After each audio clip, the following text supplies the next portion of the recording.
in ka badan 5,000 oo ruux ayaa maanta xaadiray garoonka weyn ee ku yaala magaalada xeebta ee Durban gobolka Zuuluga halka oo maalmihii la soo dhaafay ay ku dhufteen rabshadiyo xooggan ee looga soo horjeeday dadka ajaanibta ah ee ku nool gobolkaasi Zuuluga waxaana dadweynaha halkaasi kula hadlay boqorka qowmiyadaasi oo lagu magacaabo King zwelithini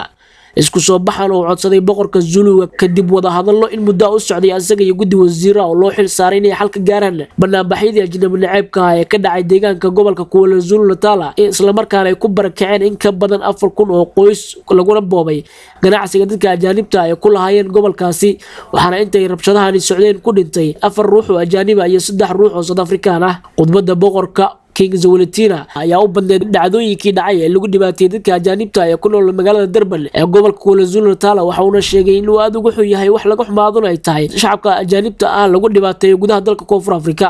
warbaahinta ayuu eeda ugu weyn dusha ka saaray waxa uu sheegay inay door weyn ka ciyaartay bunbuninta dhibaatada loo geystay dadka soo galootiga ah maadaama hadalkii uu sheegay 23 bishii Maaj aynu soo dhaafnay ay si qadal u turjumeen taana ay sababtay in dadka ajaanibta ah dhibaatada ugu weyn loo geysto waxa uu ku baaqay shacabka Zuuluga inay qayb ka qaataan xalinta arrintan isla markaana ay ilaaliyaan ammaanka gobolka oo ay joojiyaan rabshadaha looga soo horjeedo dadka ajaanibta ah waxa uu xusay inuu la fariisan doono ururada ajaanibta iyo madaxdooda ay ka wada hadli doonaan nabadda iyo isdhexgalka si loo xaqiijiyo ammaanka dadka ajaanibta ah xaaladda gobolkaasi iyo deegaanada kale ayaa degan iminka waxaana dawladda koofur Afrika ay dadaal ugu jirtaa sidii ay u xaqiijin lahayd xasilloonida iyo nabadqabka dadka qaxootiga ah ee ku nool dalkeena gaar ahaan dadka kasoo jeeda qaarada Afrika oo 3 isbuuc ee la soo dhaafay dhibaatada ugu badan loo geystay dalka koofur Afrika Cabdullaahi Maxamuud Amiin Cabdullaahi Qorshe telefishinka qaranka Soomaaliya magaalada Johannesburg